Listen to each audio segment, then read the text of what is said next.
हरिनी माझे हरिले चित्त भारवित विसरली आता कैसी जाऊ घरा नो हे बरा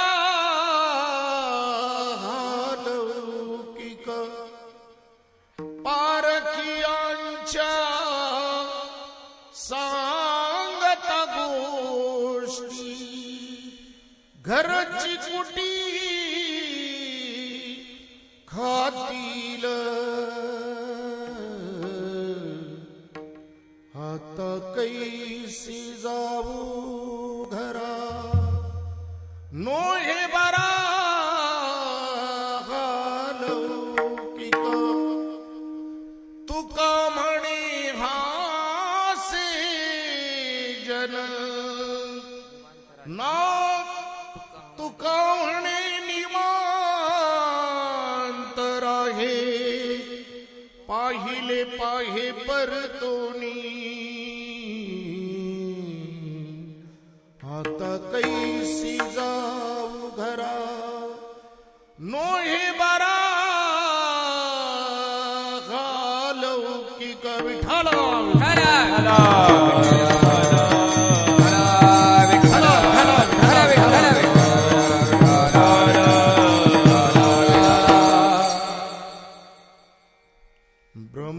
ब्रह्मानंदं परमसुखदं केवलं ज्ञानमूर्ति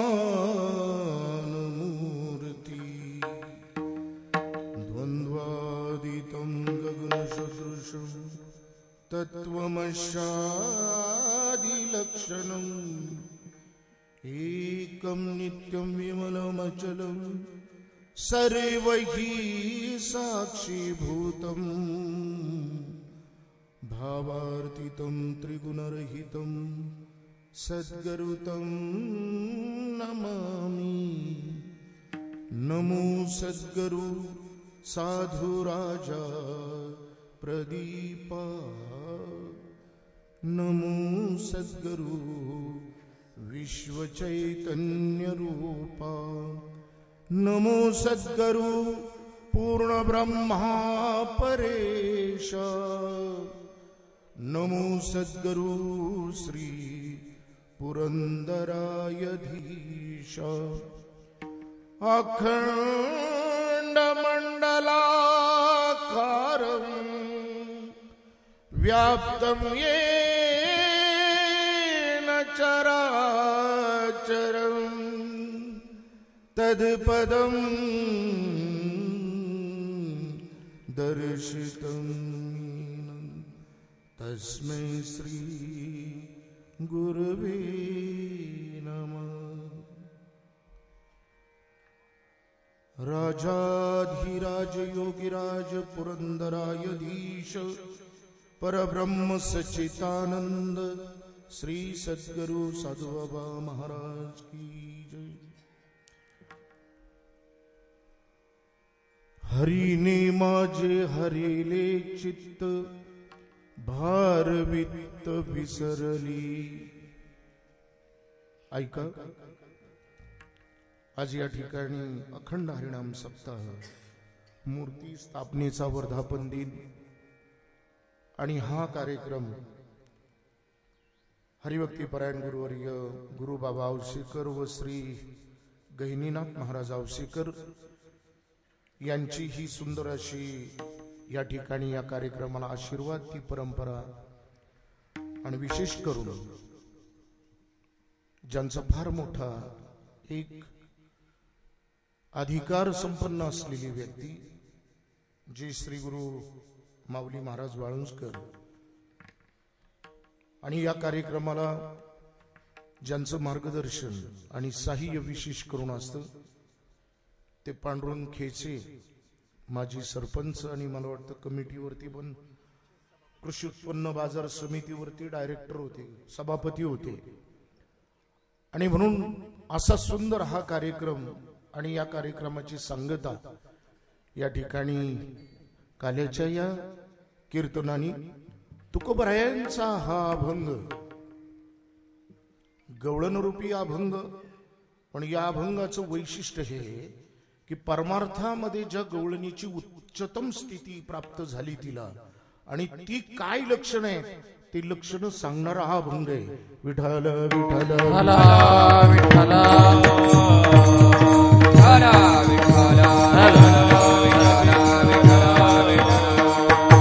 महायोग पीठे तटी भीमरथ्या वरम पुंडरीकाय धातुन्मुनीन्द्रिया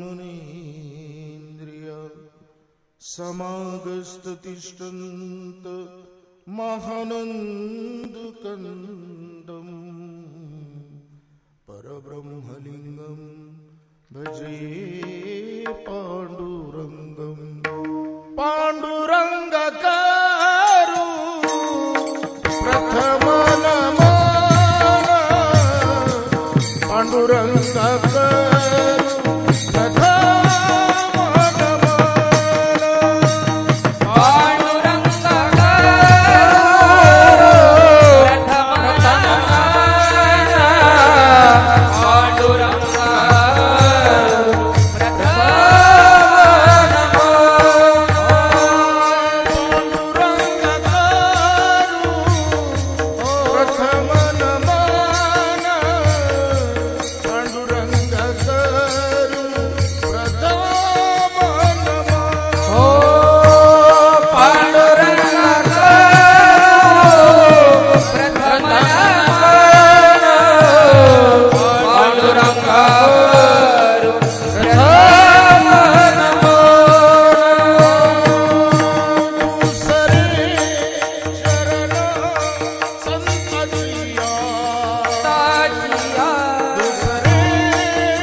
सद्गुरु दास तुका पालने करता विस्तारो बाबाजी सद्गुरु दास तुका पालने करता विस्तारो बाबाजी सद्गुरु दास तुका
या गवळणीचं सुंदर वर्णन करतात सगळेजण ऐका.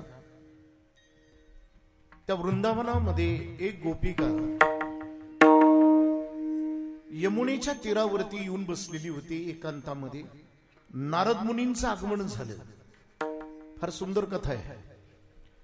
आणि नारद मुनींनी त्या गोपिकेला एकांतामध्ये बसल्याच्या नंतर नारदांना आनंद झाला.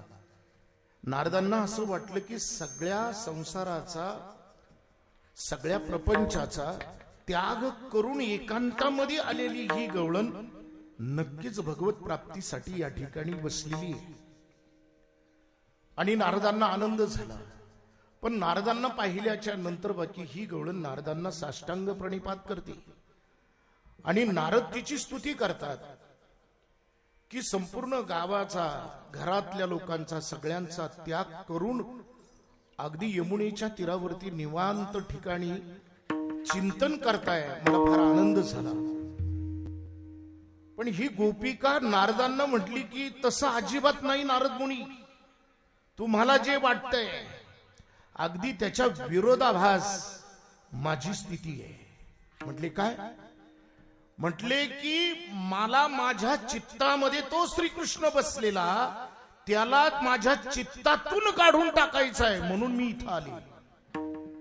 नारद मुनी म्हटले की पृथ्वीवरची ही पहिली केस माझ्या समोर आहे की सगळे लोक गिरी कंदारी हिमालयामध्ये जाऊन ज्या भगवंताचं स्वरूप पाहण्यासाठी अख्खा आयुष्य झिजवतात, पण एक झाकीही दिसत नाही. पण ही गोपिका काय म्हणते की तो माझ्या चित्तामध्ये चिटकून असा बसलेला आहे की मला आता तो नकोय. नारद मुनी म्हटले की असं विचित्र बोलता? म्हटले हो नारदजी, कल की ही बात है. मेरे सास ने मुझे गैया धोने लगाई. धोने म्हणजे धुवायला नाही, धार काढायला. अगर जैसी ही मैं गैया धोने लगी, वो टेढ़ी टांग वाला मेरे सामने खड़ा रहा. सभी दूध मैंने इकट्ठा किया और वो कन्हैया टेढ़ी टांग वाला वो मुझे कहने लगा कि हे भाभी, ये दूध सभी घर पे लेके जाएगी, मुझे नहीं पिलाओगी. फार सुंदर आहे हिंदी मध्ये. आणि आपण तिकडे गेलो ना तर आपल्या महाराष्ट्रातल्या संतांचा सर्व इतिहास हिंदी मध्ये आता उत्तर भारतामध्ये सांगितला पाहिजे. विठाल विठाल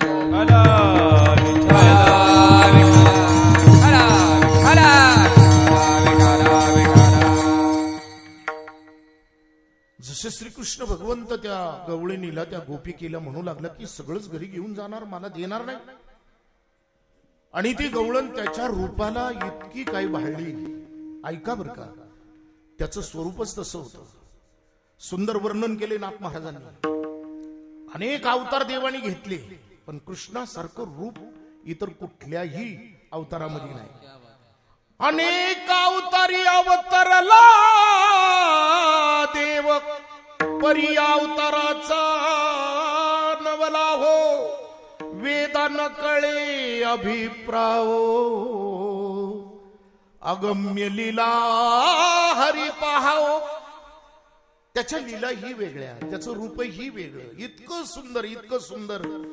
आणि काही नाही, तिने बादली घेतली, बोले आ कन्हैया तुझे दूध पिणं आहे ना, ले. कृष्णाने आ केलं आणि ही बादलीनी दूध वतू लागली कृष्णाच्या तोंडामध्ये. अभी ये गोपिका डालती रही, वो गटागट पीती रहा. आता तो जगाचा मालक, त्याचं उदर केवढं मोठं. सगळं दूध होतं त्या ठिकाणी. आणि तेवढ्यात पाठीमागून सासूनी आवाज दिला, अरे ए बहू क्या कर रही हो इतना टाइम. आवाज जसा दिला ही गवळण जाग्यावरती आली आणि पाहिलं तर कृष्ण तिथं नव्हताच. सगळं दूध तिने जमिनीवरती ओतलेलं होतं. तिला झालेला होता भास. गोपिकेला कांडन करायला सांगितलं. आता कांडन नाही, मुसळ नाही, काहीच नाही. आणि कांडन करत असताना पुन्हा तो कृष्ण समोर उभा राहिला. पण तुम्हाला सांगू, त्या गोपिकेंचा भाव इतका सुंदर होता, इतका सुंदर होता. मला काल एका महात्म्याने फार सुंदर एक विचार सांगितला बरं का दीपकराव, की त्या कृष्णाने गोपिकेचा पदर मागून ओढला त्यावेळेला तो तिच्या मागे होता, पण ओढून झाल्याच्या नंतर तो तिच्या पुढे होता, मागे पुढे उभा. काय सुंदर त्याचं चरित्र आहे महाराज. आणि त्यावेळेला मुसळ ते काढताना त्या ठिकाणी कृष्ण समोर, आणि जसा श्रीकृष्ण भगवंत पुढे उभा राहिला तसं त्याचंच गुणन वर्णन सुरू झालं. जसं आमच्या महाराष्ट्रामध्ये जनाबाई म्हणतात, दळिता कांडिता तुझ गाईल अनंता. आता तसं होत नाही. भाजी निसताना सुद्धा टीव्ही मधली मालिका आहे. पण मला तर आहे हात जोडून विनंती करायची महिलांना विशेष करून, की स्वयंपाक करत असताना त्याचं भजन चालू असलं पाहिजे. तर ते जेवण नाही किंवा ते अन्न नाही, तर त्याचं प्रसादामध्ये रूपांतर त्याच्या गुणन वर्णनाने त्या ठिकाणी होत असतं, लक्षात घ्या. आणि म्हणून कधीतरी ते काम करत असताना, हे शाम तेरी मुरली की कसम हम तुमसे मोहब्बत कर बैठे. आणि अशी अवस्था बरं का, ती गोपिका काय म्हणती की आता माझ्याकडे काहीच नाही राहिले ते तुला द्यायला. इस दिल के सिवार कुछ भी ना था, ये दिल भी तुम्हारा कर बैठे. माझ्याकडे फक्त माझा जीव होता, ते सुद्धा तुला देऊन टाकला, काहीच राहिले नाही माझ्याकडे. असं गुणन वर्णन. आणि ही गोपी करत असताना मागून सासू म्हटली की किती वेळ झालं, कांडण करायला, स्वयंपाक करायचा, अजून काही. आणि आवाज दिला. आवाज जसा दिला तसा कृष्ण गायब, पण कांडण तसंच राहील.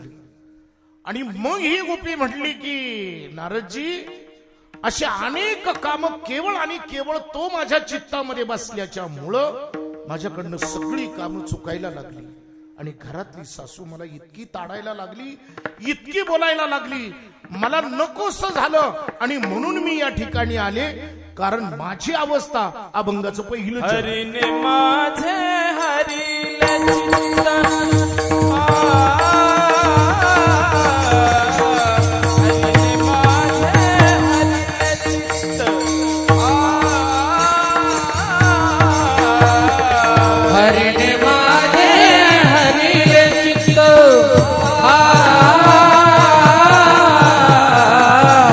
हरीने माझे हरिले चित्त.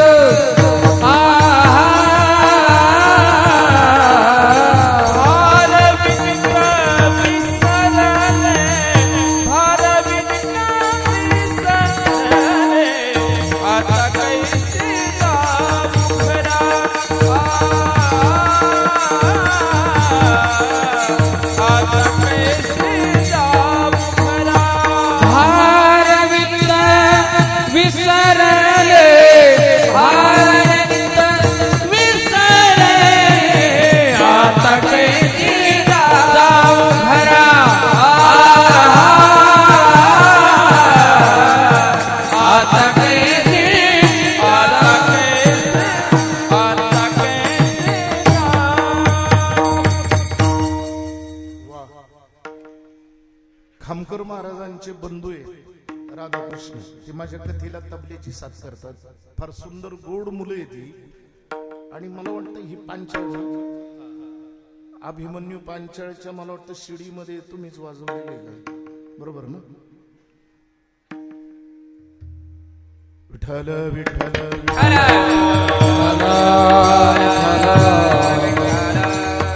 ऐका बरं का, ही गवळण म्हणते की माझं त्या कृष्णाने चित्त हरवून घेतलेले आहे, आणि हरी त्यालाच म्हणावं आणि त्यांनी तेच करावं की हे चित्त हरवून घ्यावं.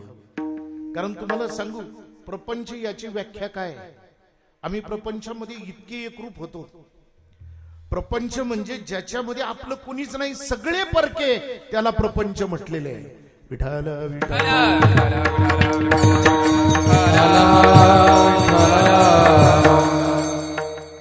म्हणून ऐका, ही गोपिका म्हणते की माझं त्या कृष्णाने चित्त हरपून घेतलेले आहे. पण एक सांगू तुम्हाला, परमार्थामध्ये फार महत्वाचं एक लक्षण आहे. ते लक्षण कोणतं ऐका. प्रसिद्धीपासून त्या ठिकाणी विनमुख असलेली व्यक्ती एक विशेष त्या ठिकाणी त्या अवस्थेमध्ये असते.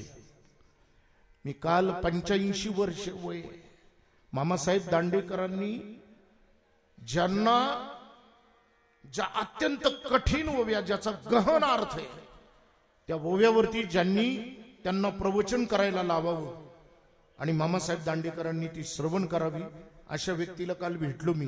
85-86 वय.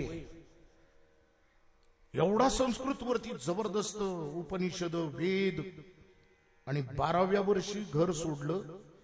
आज 86 वय. इतकी विरक्ती, इतकी विरक्ती. महाराष्ट्रामध्ये, महाराष्ट्रच काय पण महाराष्ट्राच्या बाहेर आणि बाहेर देशामध्ये सुद्धा ज्यांची प्रवचन आणि व्याख्यानं अत्यंत प्रसिद्ध आणि गायनाचं अंग तर एवढं सुंदर, सगळ्या रागाची माहिती. पण त्यांनी सांगितलं की महाराज, एक दिवस अशी उपरती झाली की आता इथून पुढं प्रवचन नाही आणि कीर्तनही नाही आणि लोकांतामध्ये सुद्धा नाही. लोकापासून दूर आणि लौकिकत्वापासून दूर आणि साधनेशी एकरूप. म्हणून ही गवळण सुद्धा म्हणते की मला आता लौकिकत्वाच्या गोष्टी आवडेना. आणि आम्हाला तर फ्लेक्स वरती जर आमचा फोटो नसेल किंवा नाव नसेल तर आता राग येतो. एक सांगतो, लक्षात घ्या, परमार्थामधलं हे लक्षण आहे, फार सुंदर आहे. लौकिकत्वापासून, मी वारीला आम्ही लोणंदच्या तिथं, लोणंदच्या पुढे गेलो आणि एका बांधावरती दुपारच्या वेळेला, त्या वेळेला काही झाडं बिडं अजिबात नव्हती, बारकी बारकी झुडपं, त्याच्यातच ते तोंड घालून झोपायचं. हे काल ज्यांचं कीर्तन झालं ना, ते मुंडे वगैरे, ही सगळी पांडुरंग शितोळे वगैरे, आमच्या धर्मशाळेतले विद्यार्थी, अगदी छोटे. आणि महाराज तुम्हाला खोटं सांगत नाही, एक विद्यार्थी छत्री घेऊन बसलेला होता आणि एक व्यक्ती पाटामध्ये झोपलेली होती. त्या धोत्राचा सोगा एक असा अंगावरती घेऊन गुरपटून उन्हामध्ये, आणि एका विद्यार्थ्याने छत्री धरली. आम्ही गप्पा मारत होतो, पण ती व्यक्ती अत्यंत सुंदर आणि एवढं ऊन, जबरदस्त दुपारची वेळ आणि घोरत होती. मी विचार केला की एवढं ऊन, एवढं सगळं, आणि किती सुंदर ही व्यक्ती झोपलेली आहे. आणि माझ्या लक्षात आलं की कोणतरी ही अधिकारी व्यक्ती असेल. कोण होतं सांगू तुम्हाला? पांडुरंग महाराज गुली होते. म्हणजे विचार करा की अशी मोठमोठी अधिकारी माणसं सुद्धा, ज्यांना अशा सोहळ्यामध्ये सुद्धा कधी लौकिकत्व आवडलं नाही. हे खरं परमार्थाचं लक्षण आहे. आम्हाला नारळ नाही दिला तर राग येतो. आणि म्हणून तर मी सांगतो तुम्हाला, इतर धर्मीयांमध्ये आणि आपल्या धर्मामध्ये आमचा हाच फरक आहे.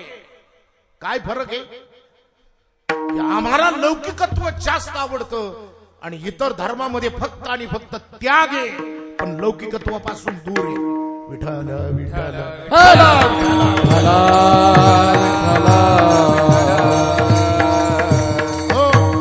ही गवळण आता एक लक्षात घ्या, कृष्ण त्या नामाशी इतकी एकरूप झाली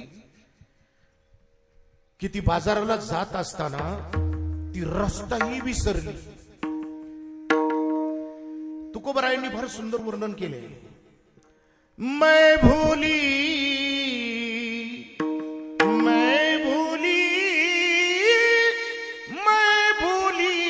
घर जाने बाट, मैं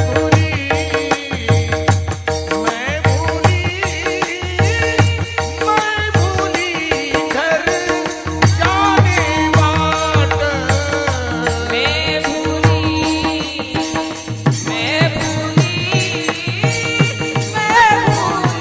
घर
विसरावा.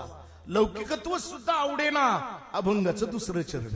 आता कैसी जाऊ घर, आता कैसी जाऊ घरा घरा घरा घरा, आता कैसी जाऊ घरा, आता कैसी जाऊ घरा, हो आता कैसी जाऊ घर, आता कैसी जाऊ घरा घरा घरा, आता कैसी जाऊ घरा, आता कैसी जाऊ घरा, हो नोहे बरा नोहे बरा. हॅलो हॅलो हॅलो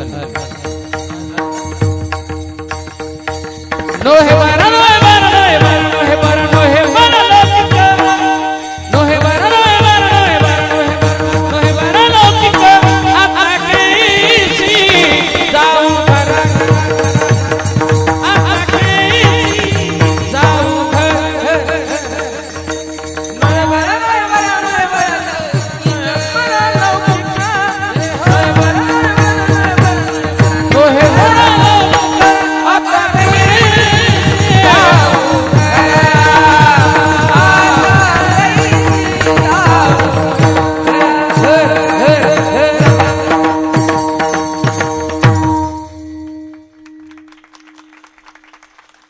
अशी दाद देत जा सगळी जर कलाकारांना, मग त्यांची छाती मजा येते त्याला. काही माणसांना कळतच नाही, त्यांच्याकडे बघितलं की त्यांना मी सांगतोय ते कळालंय का, गायलेलं कळतंय का, काहीच कळत नाही. हो, आणि मग रसिकता पाहिजे माणसामध्ये.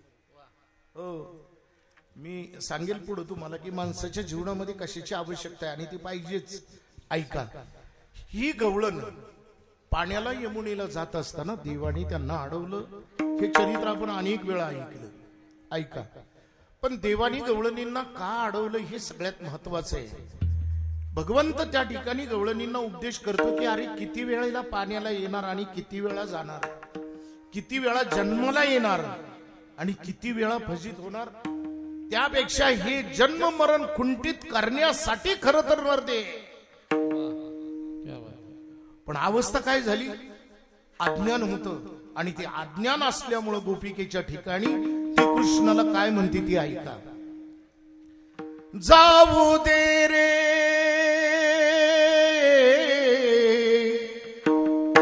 जाऊ दे कमल नयना कृष्णा तुझी मुरली पाहिली मी आज रे, पाहिली मी आज रे, पाहिली मी आज रे, पाहिली मी आज रे, पाहिली मी आज रे, पाहिली मी आज रे. ती म्हणते की देवा मला जाऊ दे, पण ऐका बर का, ती म्हणती की जर माझ्या घरातल्या जर लोकांनी जर या ठिकाणी पाहिलं की परपुरुषाशी बोलते तर माझ्या घरातली लोक काय माहिती. पतिव्रताने मटळला माझा सारा, पतिव्रताने मटळला माझा सारा, पतिव्रताने मटळला माझा सारा, पतिव्रताने मटळला माझा सारा. तुझे पायी संसार झाला पाठीबोरा, तुझे पायी संसार झाला पाठीबोरा.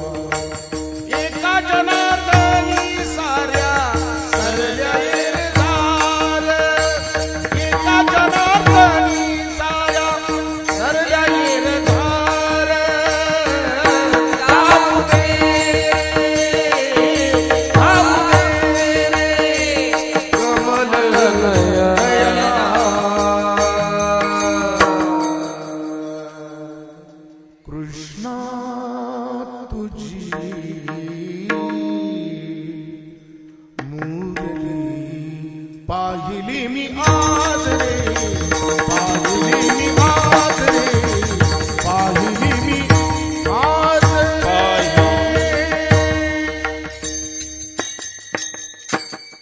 गोपी म्हणती कृष्णाला की देवा, हो पतिव्रतेचा नेम माझा टळेल. नाथ महाराज त्याचं वर्णन करतात की किती वेळेला पाण्याला येणार आणि किती वेळा जाणार. एका जनार्दनी साऱ्या सरल्या येरझार. कृष्णाची भेट झाली आणि येरझार संपली गोपिकेची. ऐका, हो ती म्हणते की माझा पतिव्रते. सांगू तुम्हाला 6 लक्षणं आहेत पतिव्रतेची. उपनिषद सांगतात, कार्येषु मंत्री कामेषु दासी, भोजेषु माता शयनेषु रंभा, धर्म कार्यानुकूलक्षमया धरित्री, षाडगुणये दत्वी पतिव्रता नाम. हे 6 गुण जिच्या ठिकाणी आहेत ती पतिव्रता आहे. धावतो सांगू का 6? एखाद्या स्त्रीचा मालक पती गावकीचं नेतृत्व करत असताना त्याला सहाय्य करणारी जी स्त्री आहे ते पतिव्रतेचं पहिलं लक्षण.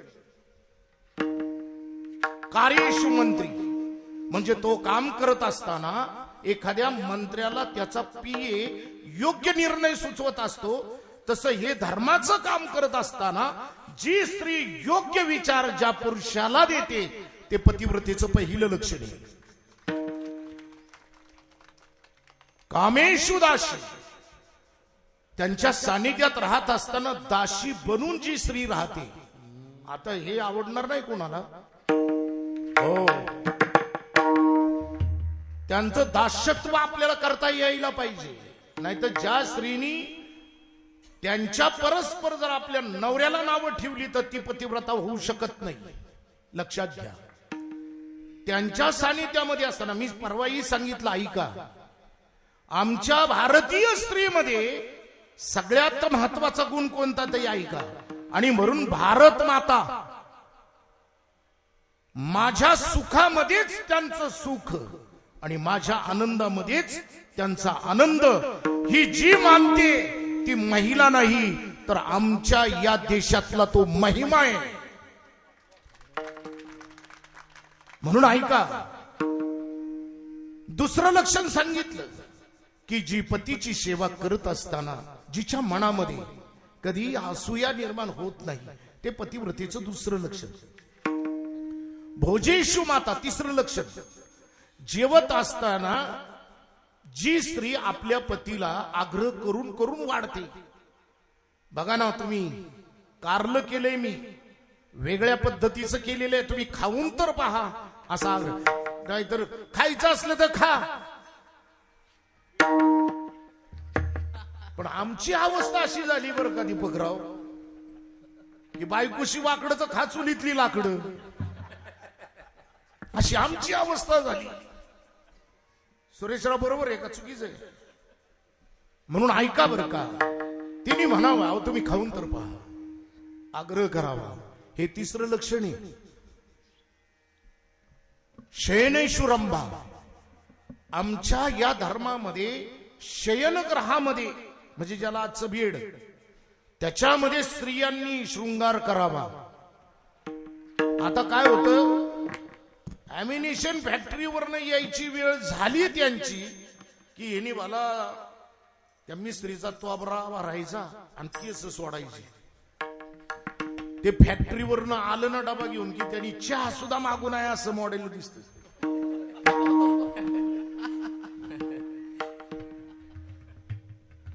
बर काय बोल, उडायचं तोंडावरती पुन्हा. म्हणून ऐका, शयनेषु रंभा, शयनग्रहामध्ये स्त्रियांनी आपला शृंगार करायचा आहे. आता भाजीला जाताना शृंगार आहे, अन्नावर आलं की शृंगार नाही, थोडस अवघड आहे. आता ते पटणं फार अवघड आहे. ऐका, 4 लक्षणं झाली. भोजेषु माता, शयनेषु रंभा, धर्म कार्यानुकूला. आपला पती जर आपल्या धर्माचं काम करत असताना, ऐका, त्याला त्या ठिकाणी रात्रीचा दिवस करत असताना पदर खोचून त्याच्या मागे उभे असतील. ते 5वं लक्षण. आणि 6वं लक्षण आहे का की हे धर्म कार्य करत असताना यदा कदाचित जर तो नवरा चुकला, नीट ऐका स्त्रियांनी, हे सगळं काम करत असताना आपला नवरा यदा कदाचित चुकला तर त्याला क्षमा करण्यासाठी जिथं हृदय पृथ्वी एवढे, ते 6वं लक्षण पतिव्रतेचं. विठाला विठाला विठाला. आणि म्हणून ही गवळण त्या ठिकाणी कृष्णाला पारखियांच्या सांगता गोष्टी ती म्हणू लागली, कृष्णा परपुरुषाची जर मी बोलत असताना माझ्या घरातल्या लोकांनी पाहिलं तर मला नाव ठेवतील. या अभंगाचं 3रं चरण. पारखियासी सांगता गोष्टी पारखियासी सांगता गोष्टी पारखियासी सांगता गोष्टी पारखियासी सांगता गोष्टी परक्यासी सांगता गोष्टी परक्यासी सांगता गोष्टी परक्यासी सांगता घरची कुटी खातील घरची कुटी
निघाल्याचं कीर्तन सुरू होणार बरं का.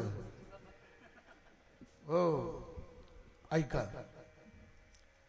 कृष्ण त्या गोकुळामध्ये जन्मलेला आहे आणि आनंदाच्या सगळ्या लहरी त्या गोकुळामध्ये आहेत.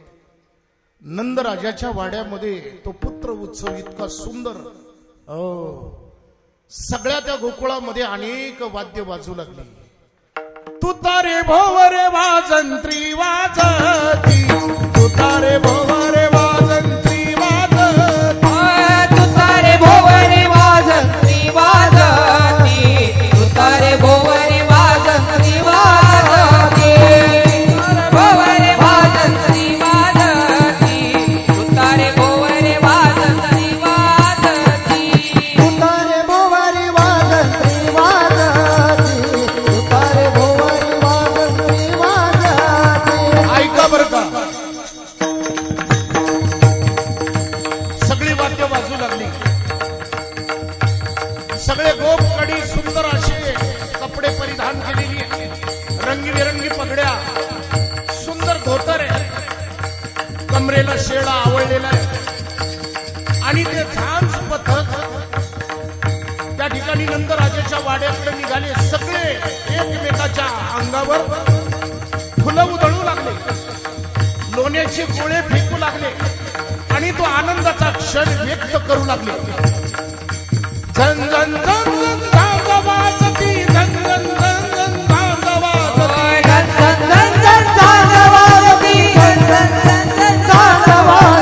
तुतारे भोवरे वाजंत्री वाजती, तुतारे भोवरे वाजंत्री वाजती, तुतारे भोवरे वाजंत्री वाजती, तुतारे भोवरे वाजंत्री वाजती, तुतारे भोवरे गोकुळामध्ये आनंद. ऐका बरं का, सगळ्यांच्या घराच्या समोर रांगोळ्या, केळीची फळं बांधलेली, रंगीबेरंगी फुलांच्या माळा, सुगंधी द्रव्य शिंपडलेलं होतं. सगळ्या गोकुळाच्या त्या रस्त्यावरती केशराचे सडे पडत होते. सगळी फुलं वेली सगळ्या फुलून गेल्या होत्या. अनेक तळी आणि नद्या स्वच्छ पाण्याने वाहू लागल्या. गायी सुद्धा हंबरू लागल्या. एवढंच काय, पण गायीला सुद्धा पाना फुटला आणि गायीच्या सडामधून तो स्त्रवू लागला. वेली फुली सगळ्या फुलून गेल्या. काही दिशेला वारा अगदी सुगंधित झाला, इतका शीतळ की सगळ्यांच्या शरीराला तो आनंद देऊन जात होता. आकाशामध्ये सर्व विमानांची दाटी, सगळे देव लोक पुष्पवृष्टी करू लागली. एवढंच काय, गंधर्व किन्नर सगळे गाऊ लागले आणि हे पाहताच रंभा अप्सरा त्या ठिकाणी नाचू लागल्या. थै थै थै थै अप्सरा नाचती, थै थै थै थै अप्सरा नाचती, थै थै थै थै अप्सरा नाचती, थै थै थै थै अप्सरा नाचती, तुतारे भोवरे वाजंत्री वाजती, तुतारे भोवरे वाजंत्री वाजती, तुतारे भोवरे वाजंत्री वाजती, तुतारे भोवरे वाजंत्री वाजती.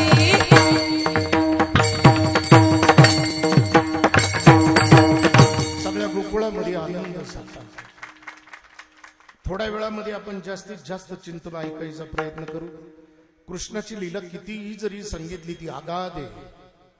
शेषाला सुद्धा जमलं नाही, आपल्याला काही जमणार, पण जेवढा होईल तेवढा कमी वेळेमध्ये ते चिंतन, ते गोड चरित्र ऐका. ऐका, त्या गोकुळामध्ये सगळ्यांना आनंद झालाय. सगळ्या गोपी नटून थटून अनेक अलंकार त्या ठिकाणी परिधान करून नंदराजाच्या वाड्याकडे निघाल्या. हा हा म्हणता बातमी पसरली. गवळण संगती गवळणीला, गवळण संगती गवळणीला, गवळणा सांगती गवळणीला, गवळणा सांगती गवळणीला. ओ गवळण सांगे गवळणीला, पुत्र झाला यशोदेला, गवळण सांगे गवळणीला, पुत्र झाला यशोदेला. एक धावे एक पुढे वाटी काठी सुंठ बळे, एक धावी एकी पुढे वाट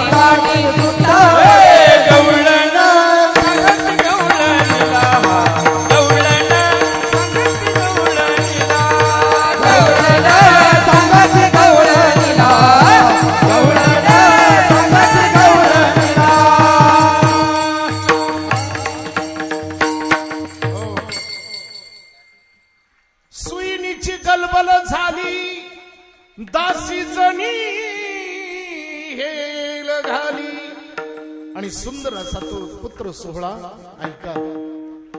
आता कृष्ण त्या ठिकाणी मोठा झाला, लगेच वेळ कमी आहे ना, हो, रांगू लागला. तुम्हाला सांगू का, लहान मुलाची लक्षणं आपण म्हणतो की बाळाचे पाय पाळण्यामध्ये काय सांगितलं होतं त्याचं.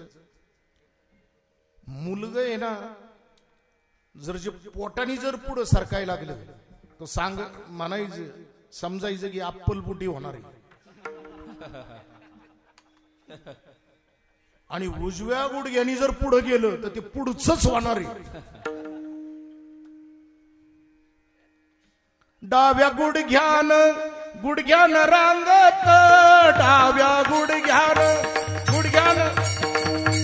तळवे तळहात, तळहात टेकीत, तळवे तळहात टेकीत, डाव्या गुडघ्याने राखत, डाव्या गुडघ्याने राखत, डाव्या गुडघ्याने राखत. ऐका बरं का, ज्या मुलाची भाडी मोठी असते भाग्यवान समजायचं, लक्षात घ्या. अशी अनेक लक्षणं आहेत त्याची. हो, मग ते माती खाते त्याचंही लक्षण आहे. ऐका, आणि तो रांगू लागला. यशोदा माता त्या ठिकाणी कृष्णाला दही भात खाया घालत होती. पण अचानक कृष्ण रडायला लागला. कंसाने इकडून कृष्णाला त्या ठिकाणी मारण्यासाठी अनेक प्रयत्न एकामागून एक चालवले होते. पण भगवंताच्या लक्षात आलं की आता बाकी षटकासूर येणार आहे. आणि भगवंताला असं वाटलं की आता दैत्याचा नाश करायचा आहे, पण आईने घेतलेले आहे. रडू लागला. त्याला वाटलं रडल्यानंतर तरी आई खाली सोडल, पण आई काही सोडना. आणि इतका रडायला लागला. यशोदा माता त्या ठिकाणी परेशान झाली की झालं काय, काही चावलं का मुलाला, नाही का. आणि ती यशोदा माता इतकी वेड्या पिशासारखी करायला लागली की कन्हैया काय झालं तुला. पण तो इतका रडायला लागला की त्याला असं वाटलं आता दैत्य येणार आहे आणि आता त्याचा वध करायचा आहे. आईला आपल्यापासून दूर केली पाहिजे. पण यशोदा माता रडते माझे बाळताने सगळ्यांना समजू लागला. समजावीत राईना रडते माझे बाळताने समजावीत राईना रडते माझे बाळताने समजावी ताराहीना. रडते माझे बाळताने समजावी ताराहीना. नानापरी समजावी ते मागेल ते खाया दे. नाना परी समजावी ते मागील ते खाया देते. हो पटोनी निजवी ते परिहामुगी रागिना. रडते माझे बाळताने समजावी ताराहीना. रडते माझे बाळताने समजावी ताराहीना. रडते माझे बाळताने समजावी ताराहीना. रडते माझे बाळताने समजावी ताराहीना. वा वा, सुंदर.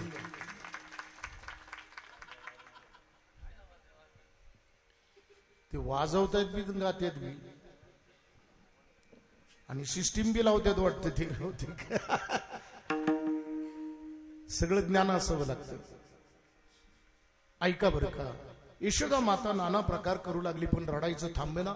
शेवटी देव जड झाला आणि जड झाल्याच्या नंतर यशोदा मातेने अंगणामध्ये त्याला सोडला आणि कामानिमित्तानं घरामध्ये गेली. तिकडनं षटकासूर आला. आल्याबरोबर त्या ठिकाणी देवाच्या लक्षात आलं, तोंडावरतही आला.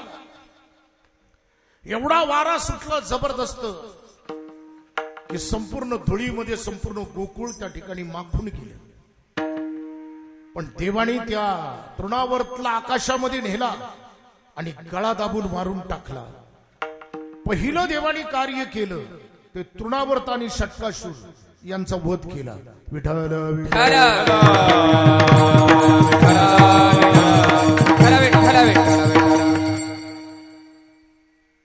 देव आता सोंगड्यांमध्ये खेळू लागला. गवळण यमुनेच्या पाण्याला गेली. घरामध्ये कुणी नव्हतं, निवांत होतं. आपल्या सोंगड्यांना घेऊन कृष्णाने त्या घरामध्ये प्रवेश केला आणि दही दुधाच्या ज्या काही शिंक्यावरती जे माठ होते सगळे खाली काढले. लोणी दही सगळं खाऊन ताकाचे डेरे फोडून टाकले आणि ती गवळण पाण्यावरनं आली आणि पाहिलं तर घरामध्ये संपूर्ण सगळ्या ताकाचा दह्याचा सडा.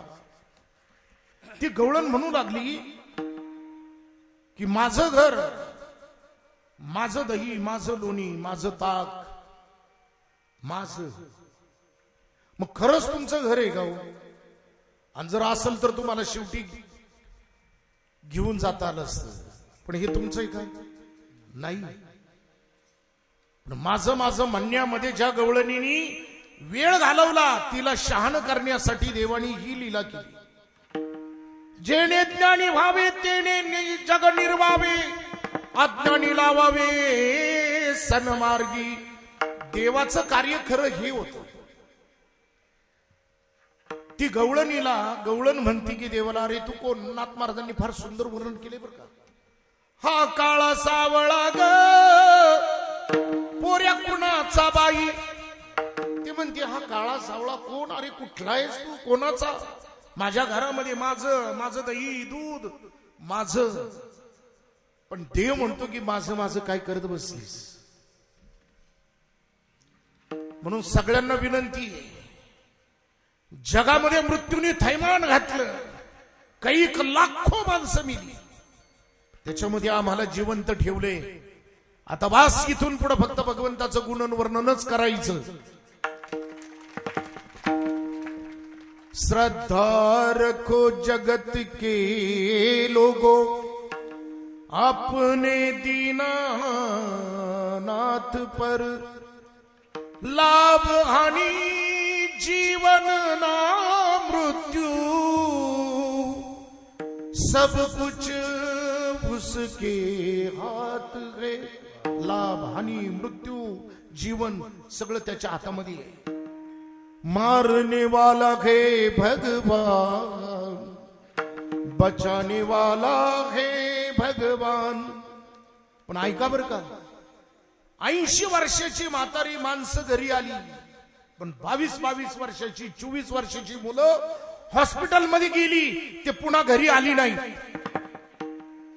म्हणून त्याची सत्ता आहे. आणि त्याची सत्ता असल्याच्या नंतर बाल न बाका होता जिसका, रक्षक दया निधान, मारने वाला है भगवान, बचाने वाला है भगवान. तोच एक वाचू शकतो, तोच एक रक्षण करू शकतो. आणि म्हणून देवानी त्या गवळणीला सांगितलं की अरे माझं माझं काय करत बसलीस, माझं माझं काय करत बसली. हा देह ज्याच्यासाठी दिला ना ते केलं पाहिजे. म्हणून दही माझं, घर माझं, सगळं माझं म्हणत बसू नकोस. आणि त्या गवळणीला ज्ञान सांगितलं, ज्ञानमय झाली आणि ती गवळण अखंड भगवंताच्या चिंतनामध्ये राहू लागली. विठ्ठल विठ्ठल.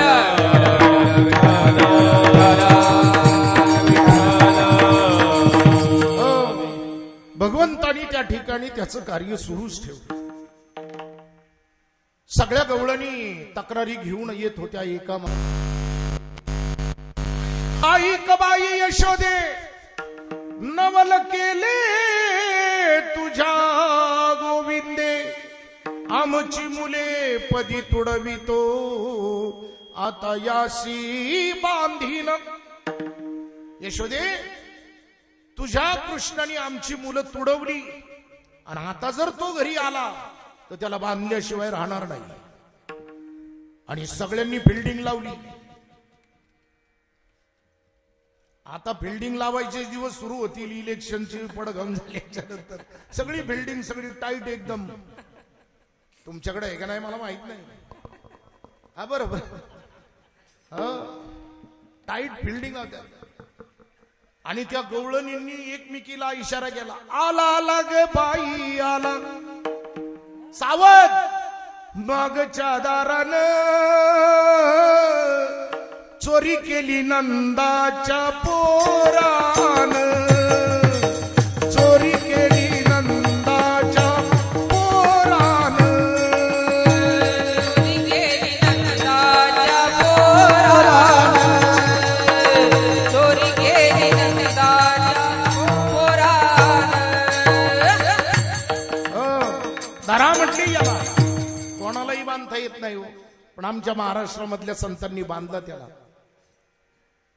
धरीला तुम्ही सगळ्यांनी ऐकलेले नाही का तो चोर त्याला धरला आमच्या महाराष्ट्रातल्या संतांनी आणि तो कसा धरला त्याचा अधिकार उत्तर भारतामध्ये नाही पण आमच्या महाराष्ट्रामध्ये त्याला बांधण्याची ताकद ज्या संतांमध्ये ते सर्व संत आमच्या महाराष्ट्रामध्ये जन्मले एवढंच काय तुम्हाला सांगू मुळाशिवाय झाड नाही मुठीशिवाय तलवार नाही संतांच्या शिवाय ज्ञान नाही पंढरपूर सारखं क्षेत्र नाही पुंडलिकासारखा भक्त नाही आणि वारकरी संप्रदाय सारखा दुसरा पंथ नाही आणि त्याच वारकरी संप्रदायाचा पायही पुणे जिल्हा आणि कळसही पुणे जिल्हा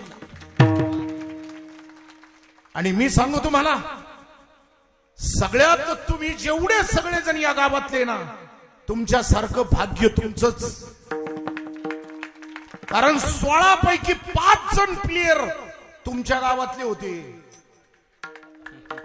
किती मग जर 5 जण होते त्यावेळेला 450 वर्ष झाली एक एक प्लेयर जरी तुम्ही उभा केला असता तर 500 टाळकरी उभी राहिली असती अरे जी शिला आजही साक्ष देते आणि म्हणून एक लक्षात घ्या आपली मुलं आता या संप्रदायामध्ये आली पाहिजे आणि सांगू का तुम्हाला दीपकराव मी माझं थोडस वाईट वाटेल तुम्हाला मी रोख ठोक बोलणारा माणूस आहे मला कोणाची फिकीर नाही कीर्तन द्या अगर देऊ नका पण माझं प्रामाणिक मत आहे मुलांना पहिल्यांदा येऊ द्या तो पॅन्ट वरती आला तरी चालेल काही लोक काळी पॅन्ट घालून आला ठेव टाळ अजिबात करू नका काही अधिकार नाही तुम्हाला सांगायचा आणि कोणत्या ग्रंथामध्ये लिहिलेलं आहे की पॅन्ट न घालता त्या ठिकाणी काळी पॅन्ट घातली आल्यानंतर त्याला टाळण्यात द्यायचा म्हणून तो कसाही येऊ द्या पण पहिल्यांदा मंदिरात तरी येऊ द्या दुसरी गोष्ट सांगतो मी तुम्हाला बऱ्याच वेळेला म्हणले काय सगळं म्हणले सगळं नियम मोडून टाकलं म्हणजे काय म्हणले गळ्यात माळ नसताना महाराजांच्या गळ्यामध्ये हार घातला काय मारणार आहे का तेव्हा काय होणार काही होत नाही लक्षात घ्या माळ नसली तरी चालेल पण आमची मुलं टाळ घेऊन उभी पाहिजे बस याच्यापेक्षा दुसरं काय नाही आणि जरी अभंग न आला तरी हळूहळू येईल ना त्याला हरकत नाही सुरुवात झाली पाहिजे आणि म्हणून माझी हात जोडून विनंती आहे किती मोठा सप्ताह झाला याला महत्व नाही पण सप्त्यामध्ये आमच्या गावातल्या लोकांचा किती सहभाग आहे हे सगळ्यात महत्वाचं आहे आणि जगातली आता सगळी पीठ किडीनी खाल्लेली आहेत एकच व्यासपीठ ते कीर्तन व्यासपीठ ते जगाला तारण्याची ताकद आहे त्याचा सांभाळ करा विठ्ठल विठ्ठल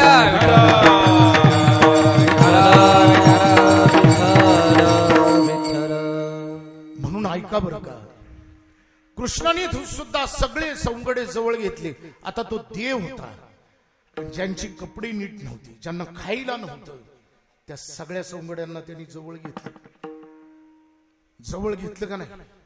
कोण होती ती मुलं? अहो गवळेची मुलं. काही येत नव्हतं, वेदांत नाही काय. कोणत्या गोपिकेनी कोणत्या ग्रंथामध्ये लिहिलेले मला सांगा की त्या गोपिकेनी 108 वेळा पारायण केली, वेदांताचा अभ्यास केला, उपनिषदाचा अभ्यास केला? काही नाही. पण ते प्रेम एवढं केलं की देव रुक्मिणी आणि 7 भामा यांच्या मागे न जाता गोपिकांच्या मागे गेला. का? तर त्यांचा भाव. तुका म्हणे भक्तिभाव तोची देवाचाही देव. विठ्ठला विठ्ठला.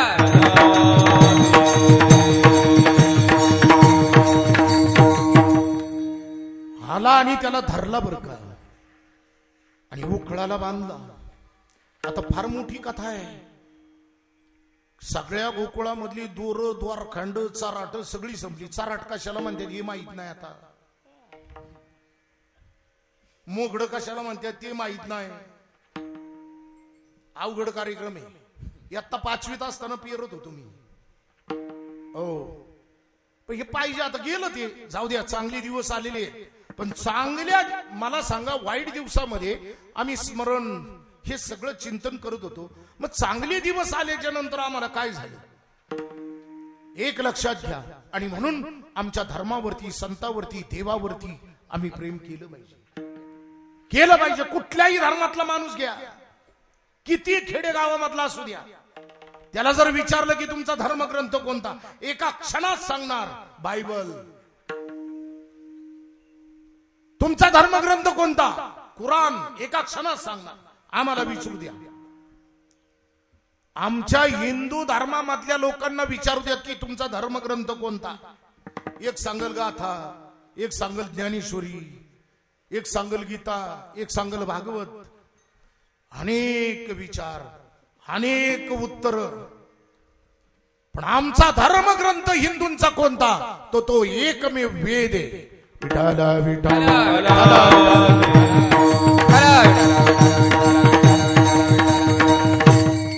आणि सत्संगामध्ये यायला पाहिजे. देवाच्या सानिध्यामध्ये सगळे सौंगडी आले होते. त्या गवळेची मुलं आलेली होती. हो, एकाला ही चांगली कपडे घालायला नव्हती, पण देवानी त्यांना आपलंसं केलं आणि देव त्यांनाच कळाला. आणि ज्यांनी लय ना खरा केला ना बाहेरनं, देव हा तुम्हाला मी सांगू का, बाह्य रंगाने आम्ही भक्ती करतो, पण ती भक्ती करत असताना अंतरंगामध्ये आमचा प्रवेश झाला पाहिजे. इंद्रिय बांधोनी चित्ताची ठाई, चित्त लावावे चैतन्याचे ठाई, तेने चिन्मात्र ठसावे पाही, देहत्व देही स्मरेना. या नाव समाधी. विठाला सगळ्या गवळणी म्हणू लागल्या, बांधाव कळाला याला, बांधाव कळाला नंदाचा पोर याला, बांधाव कळाला, नंदाचा पोर याला, बांधाव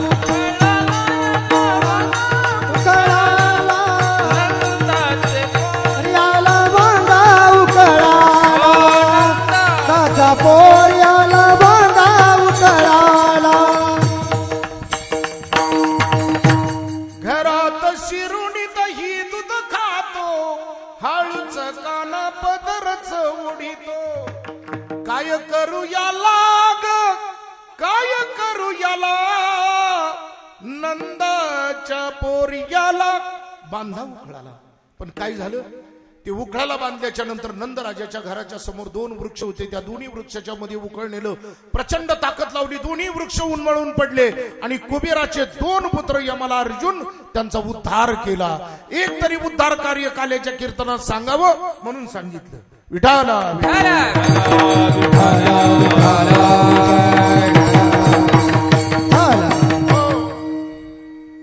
दुसरी गवळण आली तक्रार घेऊन. एक सांगू का तुम्हाला, एक खोडी जर ऐकली ना काल्याच्या कीर्तनामध्ये, तर एक अश्वमेध यज्ञाचं पुण्य हे कीर्तनामध्ये कलियुगामध्ये लाभतं. म्हणून काल्याचं कीर्तन श्रवण करावी आणि त्याच्यामध्ये देवाच्या खोड्या ऐकाव्या. ऐकता चोरी कर्म घडे अश्वमेध यज्ञ, कर्मानी धर्म विश्राम पावती. कर्म आणि धर्म विश्राम पावत. काल्याच्या कीर्तनाचं एवढं मोठं महत्व आहे. आणि म्हणून ऐका बर का. आली ती गवळण. तार सप्तकामध्ये आवाज होता. हो, परवाला आमच्या घरा यशोदे ऐक. परवाला आमच्या घरा दारी निजला होता म्हातारा, घेऊन ताकाचा डेरा स्वैरा त्यावरी फोडीला. आमचं म्हातारं वस्त्रीवरती झोपलेलं होतं आणि कृष्णाने काय केलं, ताकाचा भरलेला डेरा त्याच्या डोक्यामध्ये घातला. बरं मला सांगा, देव आहे, देव वयस्कर माणसाच्या डोक्यात डेरा घालील का? घालील का? पण घातला ना राव. कोणत्या म्हाताऱ्याच्या डोक्यात, हे सगळ्यात महत्वाचं आहे. ते 2 दुधात भाकरी चुरून हाणायचं आणि निवार आंब्याच्या झाडाखाली जाऊन झोपायचं. काकडा नाही, भजन नाही, कीर्तन नाही, काहीच नाही. अशाच्या डोक्यामध्ये देवाने डेरा घातला की बाबा आता वय झाले, या वयामध्ये कधी काळ येईल सांगता येणार नाही. कुठतरी नाम जप केला पाहिजे. भजले प्यारे सांझ सबेरे, एक माला हरि नाम की. जिस माला में राम नहीं वो माला है किस काम की. माला है ज्या शरीरामध्ये, ज्या देहामध्ये नामस्मरणच नाही, तो देह काय कामाचा आहे? काय कामाचा आहे? आणि म्हणून ऐका, देवानी उठवलं बाबा. कधी मृत्यू येईल सांगता येणार नाही. क्या भरोसा है इस जिंदगी का? काय भरोसा आहे? नाही ना महाराज. चालता चालता सुद्धा मृत्यू येतोय. आणि मग ते देवानी सावध केलं, बाबा या वयामध्ये नामस्मरण कर. म्हणून देवानी ताकाचा डेरा घातला. ऐका, अजून एक गवळण, एका मागून एक. आता यशोदा माता त्या ठिकाणी कंटाळली. ती गवळण आली आणि लांबूनच ओरडायला लागली, यशोदे बाळ तुझा ताना कोठेवरी.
भारी वाजवतो बरं का. हो, एका मागून एक त्या तक्रारी येऊ लागल्या. आता या ठिकाणी यशोदा माता कृष्णाला म्हणती, कृष्णा क्यों ऐसा करता है बेटा? अपने यहां कुछ कम है. जिसके घर में 9 लाख गैया है उसे चोरी करने की क्या जरूरत है? तुझे माखन चाहिए ना बेटा, आ जा, मैं माखन खिलाती हूं. आणि यशोदे मातेने घुसळायला सुरुवात केली. पण देवानी हात धरला आणि यशोदे मातेला कृष्ण म्हणतो की मां, मुझे ये घी पसंद नहीं है, ये माखन पसंद नहीं है। बोले क्यों? बोले मां जब गोपियां मत करती है ना, जब मेरा गुणन भजन गाती है, और जब मेरा भजन गाते हुए मत करती है ना, और जब वो माखन ऊपर आता है वो मुझे ज्यादा पसंद है। पण यशोदा माता सोड रे सोड रे सोड रे बाळा सोड, हात रवीचा मजला करू दे मंथना, सोड हात रवीचा मजला करू दे मंथना। सोड रे सोड रे सोड रे बाळा, सोड रे सोड रे सोड रे बाळा, सोड हात रवीचा मजला करू दे मंथना, सोड हात रवीचा मजला करू दे मंथना। दही दूध तूप लोणी तुझं दे शारंग पाणी, दही दूध तूप लोणी तुला देते सारंग पाणी, खेळ खेळ आपल्या सदनी मन मोहना, खेळ खेळ आपल्या सदनी मन मोहना। सोड रे सोड रे सोड रे बाळा, सोड रे सोड रे सोड रे बाळा, सोड हात रवीचा मजला करू दे मंथना, सोड हात रवीचा मजला करू दे मंथना। शाबास रे पठ्ठे, अजून एकदा टाळ्या वाजवा। हो. गायनाला आहे ना काय साजेस आहे ते वाजवणं, तो खरा कलाकार आहे। त्याला जे लागतंय ते दिलं पाहिजे। लक्षात आलं का?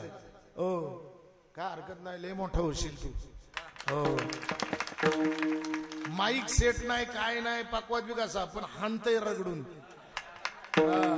अरे मारेगा जोर तो बनेगा मोर, नहीं तो सब लांडोर। विठाला विठा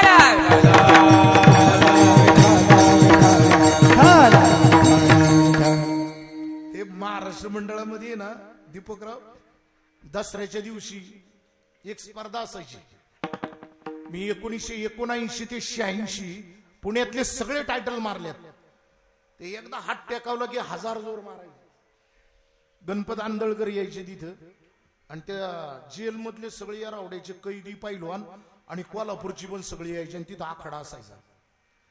अशी 9 सर्टिफिकेट आहेत माझ्याकडे। आता हिंद केसरीवाल्याला 1000 जोर मारायला हवा, म्हणून शरीर यष्टी पाहिजे। आमचे वडील नेहमी म्हणायचे शरीर संपत्ती ही एकदाच, आरोग्यम धन संपदा। मेहनत केली पाहिजे महाराज। हो, किड्याप्रमाणे माणसं जन्मतात आणि किड्याप्रमाणे मारतात, त्या जगण्याला जगणं म्हणत नाही, माझे वडील म्हणायचे।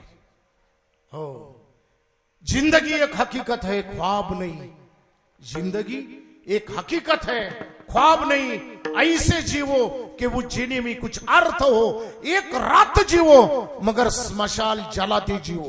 विठाला विठाला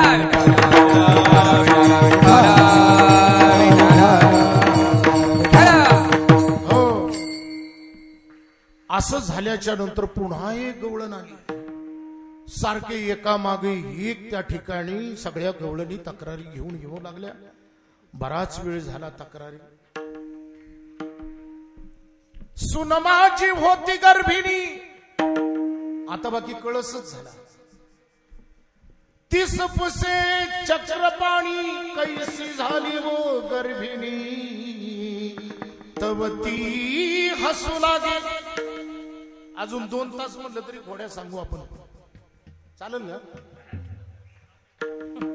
अरे बाबा क्या बात आहे। नाही इतका वेळ नाही घेणार, काळजी करू नका। माझी सून गरोदर होती यशोदी, आणि तिला विचारतो की तू गर्भिणी झाली कस? असं म्हटल्या बरोबर यशोदे मातेला राग अनावर झाला। हातामध्ये काठी घेतली आणि कृष्णाच्या मागे लागली। मैया मारन लाई रे कन्हैयाने माटी खाई रे, कान्हाने माटी खाई रे. पण सगळ्या गवळणींनी हो सगळा एक विचार केला, म्हटले सगळ्यांनी एका वेळेला तक्रार देऊ. सगळ्या जणी गेल्या, म्हणले कृष्णाने माती घालली यशोदे. म्हणले पुरावा, सगळ्या खोट्या आहेत तुम्ही, प्रत्येक वेळेला काहीतरी बहाणा करता आणि माझ्या मुलावरती आळ घेता. खोट नाट कट काहीतरी घेऊन सांगताय माझ्या घरी नका आळ घेऊ नकाला आळ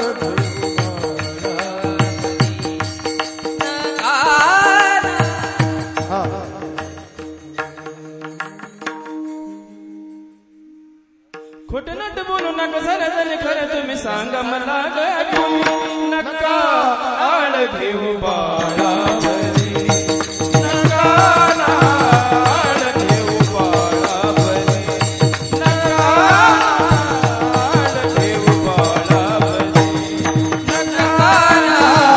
आळ घेऊ बाळावरी. नका आळ घेऊ बाळावरी.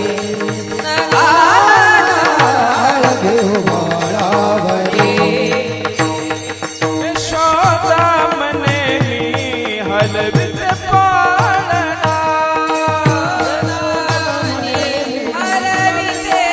पाळणा तुझला माझा काला. हसू नका बोलू नका, हसू नका बोलू नका, हसू नका बोलू नका सरदन खरं तुम्ही सांगा मला ग तुम्ही.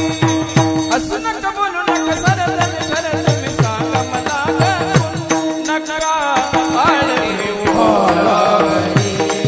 नका आळ घेऊ बाळावरी. नका आळ घेऊ बाळावरी.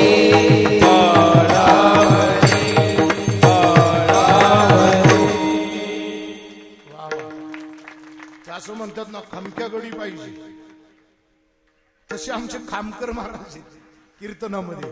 हो म्हणून ऐका बरं का, तुम्ही सगळ्या जणी माझ्या कृष्णाविषयी काहीतरी कुभाण घेऊन येता, पण सगळ्या जणी सांगितलं की म्हणले की यांनी माती खाल्ली, याला पुरावा आज बळराम दादा आहे. आणि ऐका बरं का, यशोदा माता कृष्णाला म्हणती की कृष्णा आ कर. आता मोठा प्रसंग आहे, सांगत नाही. आणि आ केल्याबरोबर त्या ठिकाणी संपूर्ण विश्वदर्शन कृष्णाने आपल्या आईला यशोदेला मुखामध्ये त्या ठिकाणी दाखवलं. एक तरी मुखदर्शन कीर्तनामध्ये असावं आणि म्हणून सांगितलं.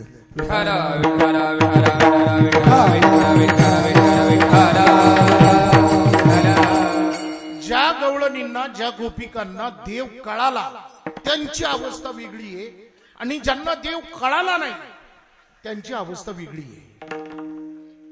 आपल्या गावातला एखादा प्रतिष्ठित माणूस असतो, आपल्याला लवकर कळत नाही, आणि प्रतिष्ठित होण्यासाठी आपणही कधी त्याला सहाय्य करत नाही.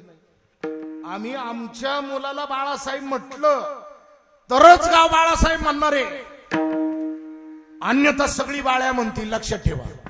म्हणून आमच्या माणसाचं कौतुक आम्ही करायला कधीतरी शिकलं पाहिजे. विठाला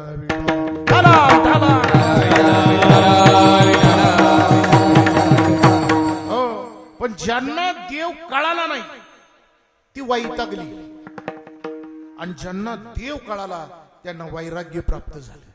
हा फरक आहे. ज्यांना देव कळाला नाही त्यांची अवस्था सांगू महाराज. या देवाच्या ग पायी, या कृष्णाच्या ग पायी वैतागलेल्या बरं का. घरामध्ये राहावे का जावे, या देवाच्या ग पायी, या कृष्णाच्या ग पायी घरामध्ये राहावे का जावे. या देवाच्या ग पायी, या कृष्णाच्या ग पायी घरामध्ये राहावे का जावे. घरामध्ये राहावे का जावे. घरात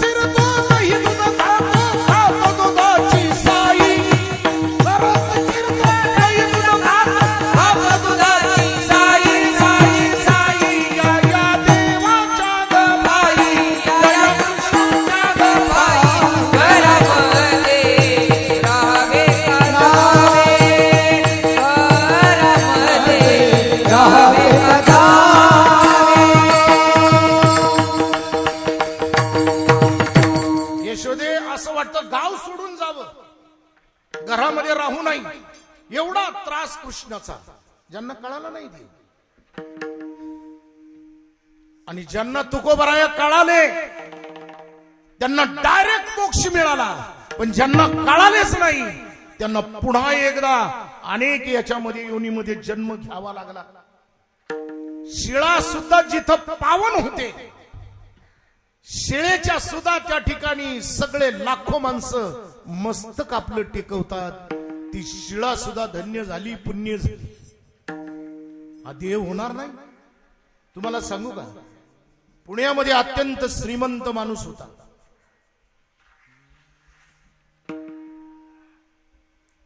आणि जर्जर असा रोग झाला, संपूर्ण कातडी नासली गेली.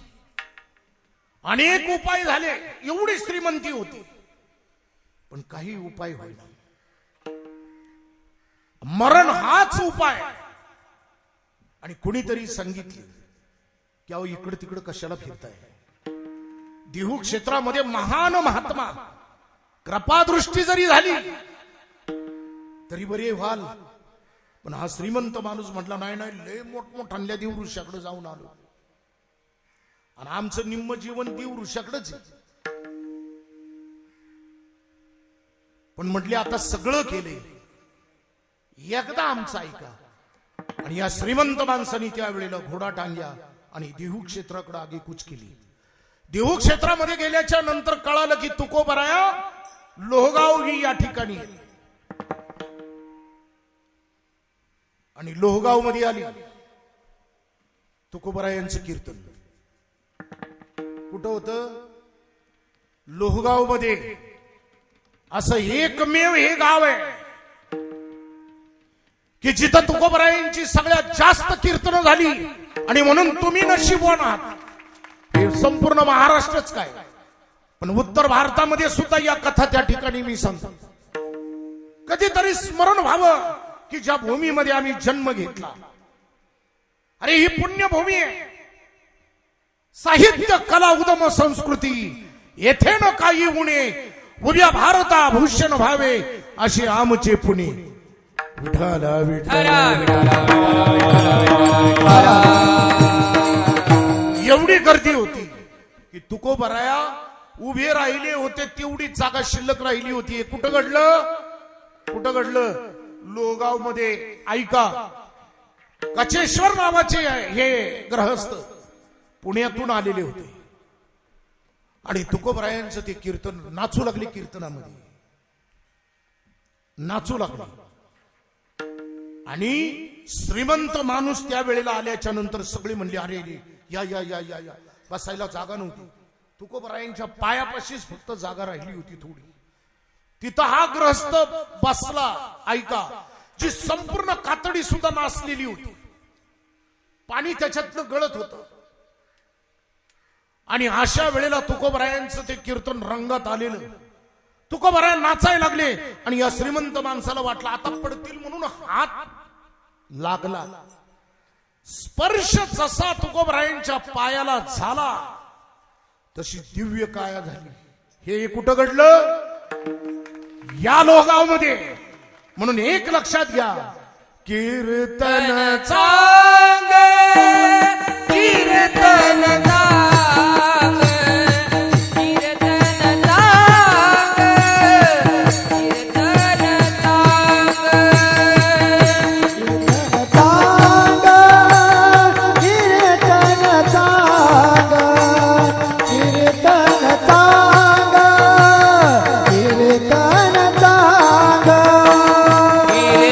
चांग कीर्तन चांग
तुकोबरायांचा कुठलाही प्रसंग सांगताना कंठ दाटून येतो.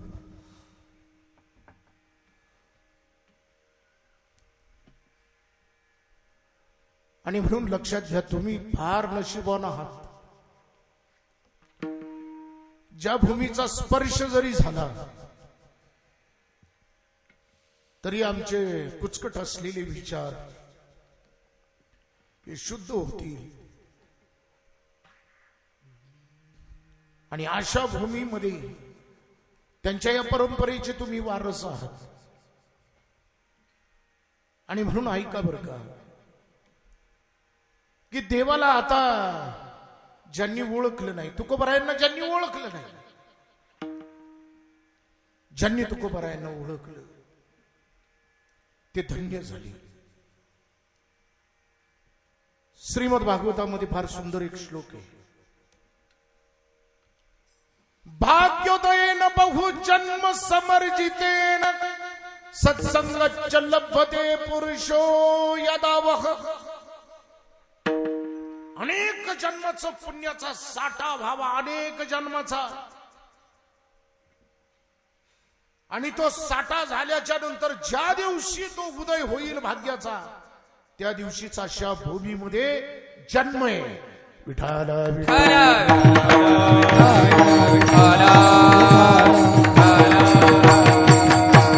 आता बघा, ज्यांना देव कळाला, ज्यांना तुकोबराया कळाले,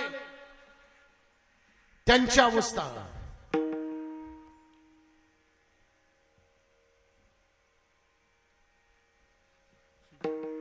ज्या वेळेला चाकणवरती हल्ला झाला,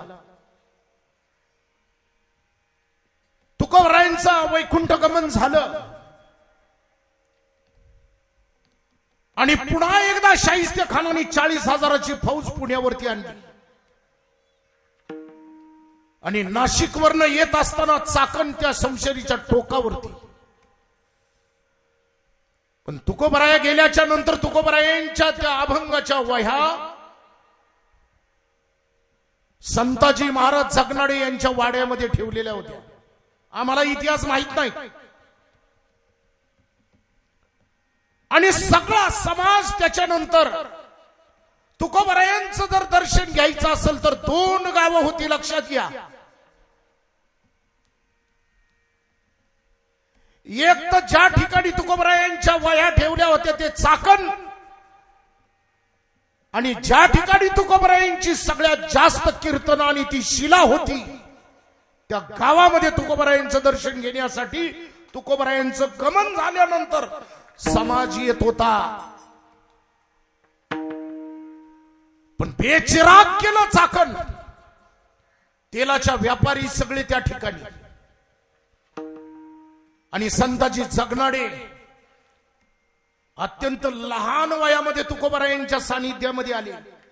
चक्रेश्वराच्या मंदिरामध्ये ज्या वेळेला तुकोबरायांचं पहिलं कीर्तन, आणि संताजी जगनाडे लहान होते, आणि तिथं तुकोबरायांची केलेली सेवा. आणि तुकोबरायांनी त्या वेळेला त्या मुलाकडे पाहून वाक्य त्या ठिकाणी प्रगट केलं की वा, अनेक दिवस ज्याची प्रतीक्षा होती तो आज भेटला. आणि ज्यांनी तुकोबरायांचे अभंग लिहिले ते संताजी जगनाडे. काय क्रांती केली ऐकायची तुम्हाला? 1 मिनिटामध्ये सांगतो, पण ऐका सगळे. विठाला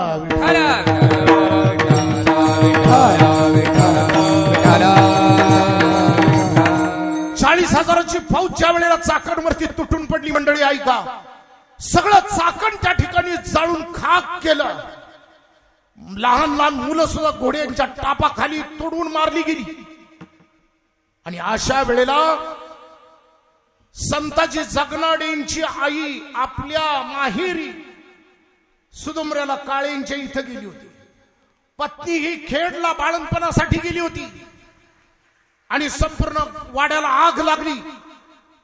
पण त्या ठिकाणी डोळ्यासमोर धन धान्य सगळं जळत होतं. पण संताजी जगनाडेंचं फक्त लक्ष तुकोबरायांच्या वह्यावरती होतं. काही झालं तरी चालेल, पण माझ्या सद्गुरूच्या अभंग ती वही, त्या वह्या त्या बाकी ह्या ठिकाणी जतन राहिल्या पाहिजे. त्या उपरण्यामध्ये बांधल्या. पाठीला ते गाठोडं बांधलं आणि वरती घोंगडी घेऊन रात्रीच्या वेळेला विजांचा कडकडाट, पाऊस धो धो पडत होता आणि 40,000ची पाऊस त्या ठिकाणी त्या चाकणमध्ये गोंधळ घालत होती. पण अशा वेळेला संताजी जगनाडेंनी रात्रीच्या वेळेला तुकोबरायांच्या त्या वाह्या घेऊन विजांचा कडकडाट, पायामध्ये काही नसताना धावत होते. 3 प्रहर पळत होते मंडळी, 3 प्रहर. आणि ती क्रांती जर त्या ठिकाणी संताजी जगनाडेंनी केली नसती तर तुमच्या आमच्या हातामध्ये गाथा आला नसता. पण काय झालं मंडळी ऐका, घोडेस्वार मागे होते, जीव तोडून त्या ठिकाणी पळत होते. माझा जीव गेला तरी चालेल, पण माझ्या सद्गुरूंच्या अभंग ती वाणी ही बाकी सुरक्षित राहिली पाहिजे. फार मोठा ओढा होता, एवढा पूर आला होता, एवढा जबरदस्त पाण्याची धार होती. पण तुकोबरायांनी पाठीमागं पाहिलं सैन्य आणि कशाचाही विचार केला नाही आणि त्या धारेमध्ये उडी मारली.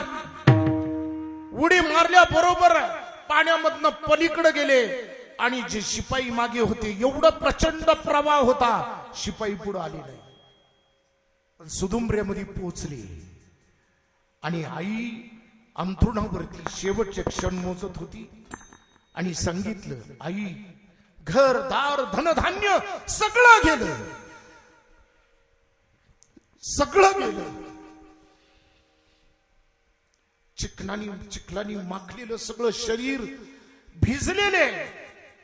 पण आईच्या समोर त्या अभंगाच्या वह्या ठेवल्या आणि सांगितलं की आई, मी काय वाचू शकलो नाही, पण माझ्या सद्गुरूच्या अभंगाच्या वह्या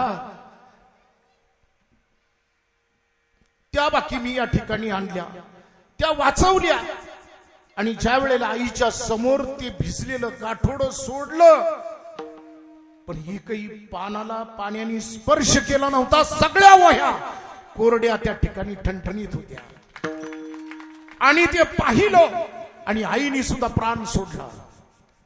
मला सांगायचं काय ऐका, ज्या तुकोबरायांच्या वह्या, जो गाथा तो जगाला तारणारा, तो वाचवण्याची स्थिती त्यांच्या एका शिष्यामध्ये होती आणि ते म्हणजे संताजी जगनाडे.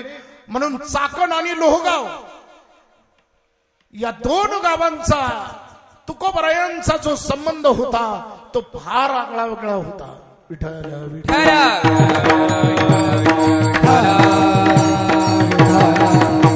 ज्यांना देव कळाला त्या गोपिका म्हणू लागल्या, 15 मिनिटांमध्ये कीर्तन आता या ठिकाणी थांबेल, काळजी करू नका, ऐका शेवटचा भाग. ज्या गोपिकांना देव कळाला, ज्यांना तुकोबराया कळाले, त्यांची अवस्था वेगळी होती. ती गोपी विचारू लागली, का ग तुला कृष्ण कुठं दिसला का? मला आज दिवसभर दिसला नाही. एवढंच काय, त्याच्या मुरलीचा आवाज सुद्धा माझ्या कानावर आला नाही. जो निस्ता नाद ऐकल्या बरोबर की विधी अवस्थेमध्ये या स्थिती तयार होते, त्याचा आज दिवसभर आवाज सुद्धा आलेला नाही. तुला कुठे दिसला का?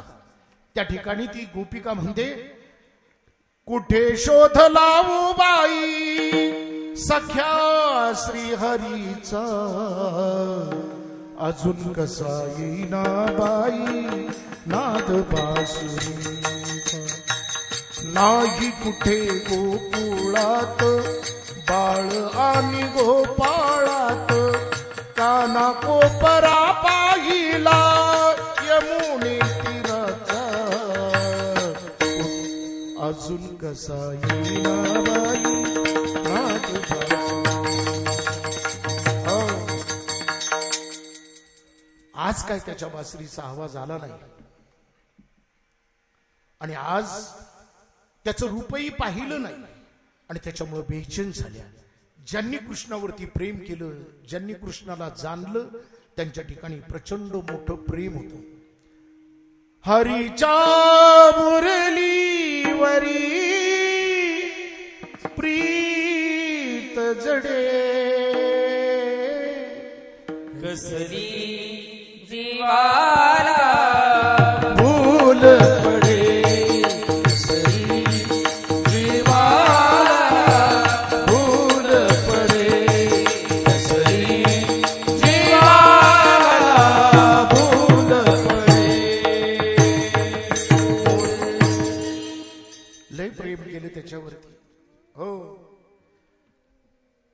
मग बाकी ज्यांना देव कळाला त्यांना एवढा आनंद झाला. पण काय झाला ऐका. यशोदेवी मातेने सांगितलं की कृष्णा आता खोड्या करायच्या नाही. कृष्णाने गावाच्या बाहेर मोर्चा घेतला. तिथेही कार्यक्रम चालूच ठेवला. लक्षात घ्या कितीही विरोध होऊ द्या पण धर्माचं आणि जे शाश्वत काम आहे असं म्हटल्याच्या नंतर तिथून कुणी फिरायचं नसतं. तटे रहो.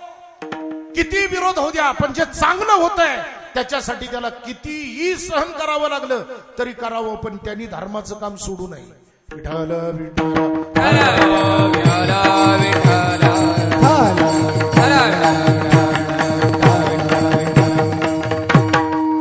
तुकोबरायांवरती टीका झाली. तुकोबरायांच्या गाथ्यावरती टीका झाली. काय केलं आम्ही फक्त कीर्तनाच्या तारखा घेण्यामध्ये मग्न होतो. पण पुणे महानगरपालिकेमध्ये ज्या वेळेला हा गदारोळ झाला मिलिंद एकबोटे आणि आम्ही त्या ठिकाणी मोठं आंदोलन केलं. अटक झाली. आणि या रौडा जेल काय आपल्याला नवीन नव्हतं त्यामुळे एवढी काही भीती घ्यायचं काम नव्हतं. पण कधीतरी रस्त्यावरती या का निस्त्याच तारखा घेणार. विठ्ठल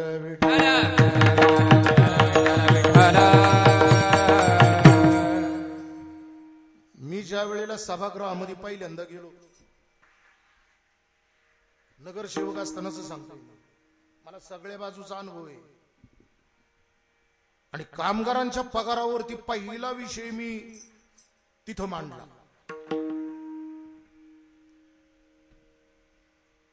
मी सांगतो तुम्हाला जर काम करायचंय समाजाचं त्याला अडचणी येणारच आहेत. पण अडचणींवरती सुद्धा मात करून ज्या वेळेला तुम्ही पुढे जाता त्याच वेळेला समाजाला तुम्ही न्याय देऊ शकता. विठाल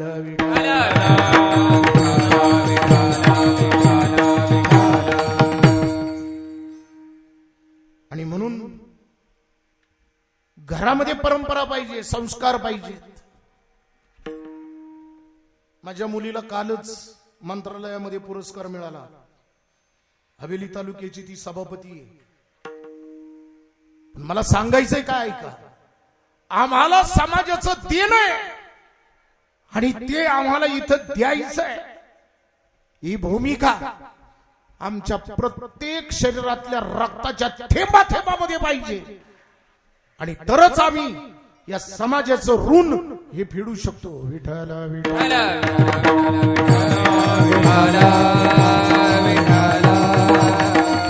ऐका. गावाच्या बाहेर गेल्याच्या नंतर देवानी त्याचा कार्यक्रम चालू ठेवला. आणि सगळ्या गवळणी पण त्याच्यामध्ये कळालेले ज्यांना नाही ज्यांना कळालं त्यांचा भाग आता सांगतो ऐका. आणि डायरेक्ट कॉलेज या ठिकाणी आपण विषय घेऊया. माठात बरोनी दही दुधलोनी 12-13 जणी निघाल्या मथुरेला गवळणी. फार सुंदर आहे. आता कीर्तन खरं तर रंगात आले पण त्या काय आशा जात नव्हत्या.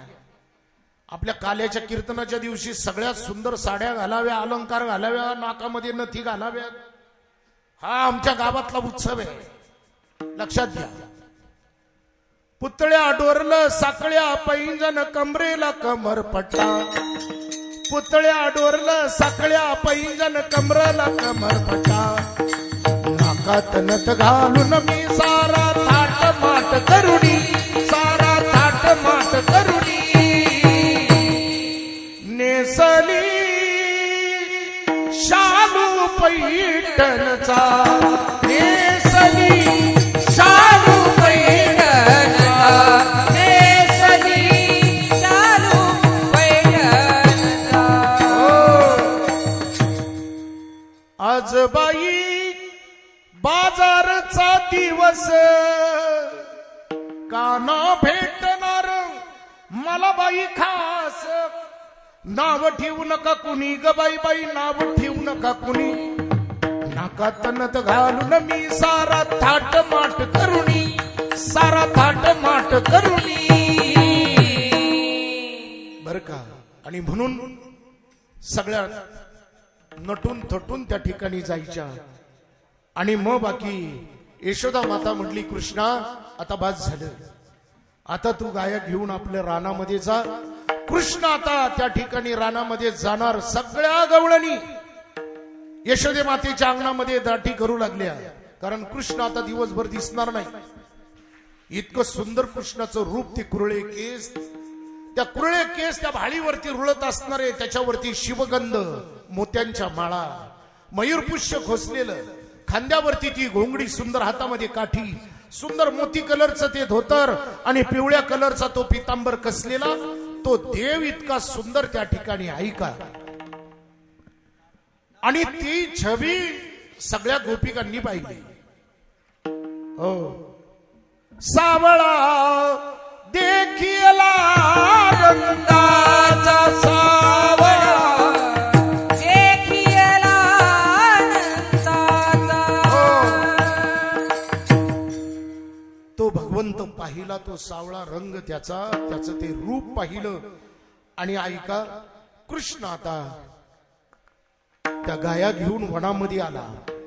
वनामध्ये आल्याबरोबर खेळ सुरू झाले. आणि म्हणून माणसाच्या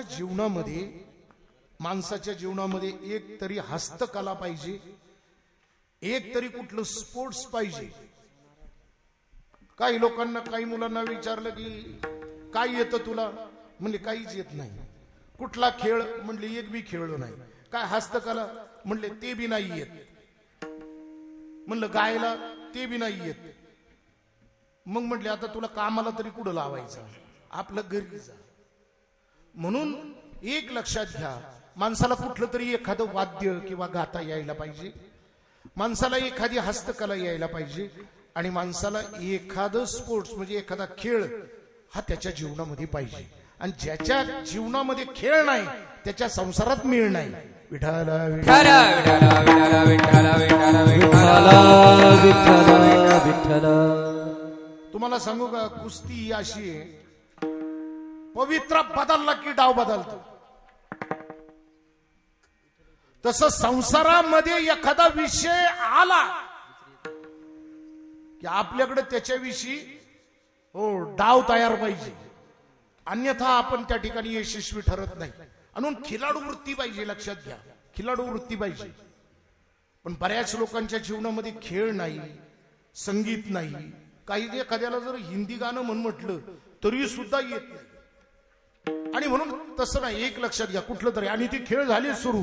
हमामा पोरा हमामा घुमरी वाजे धमामा, पोरा घुमरी वाजे धमामा, घुमरी वाजे धमामा, घुमरी वाजे धमामा, हमामा पोरा हमामा घुमरी वाजे धमामा, पोरा घुमरी वाजे.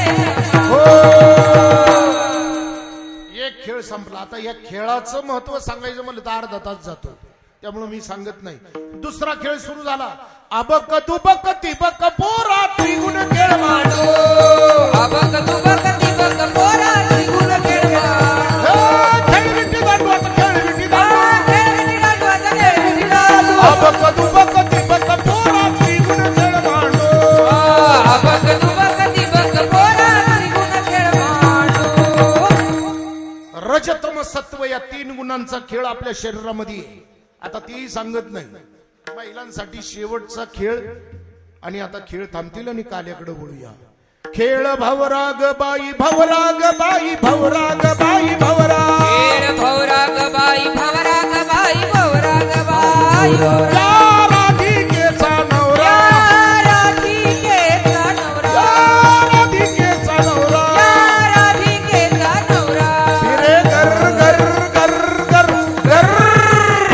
खेळ भवराग बाई भवराग बाई भवराग बाई भवराग. खेळ भवराग बाई भवराग भवराग बाई भवराग.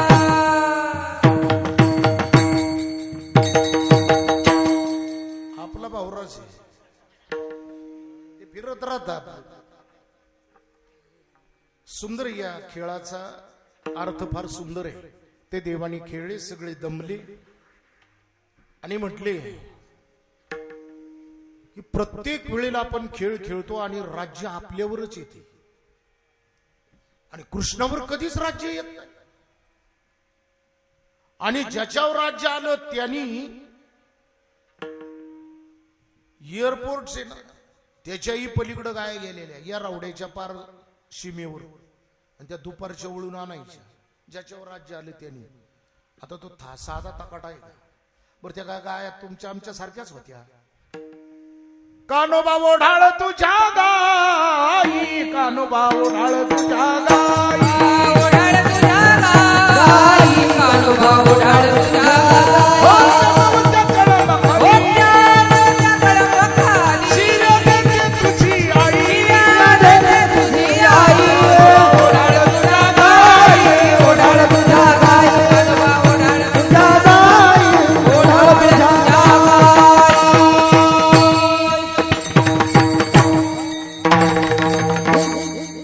त्या गाया ओढाळ लांब जायच्या. आणि ते सगळे संगडी म्हणले प्रत्येक वेळेला सरपंच त्योच का, हे लवकर समज.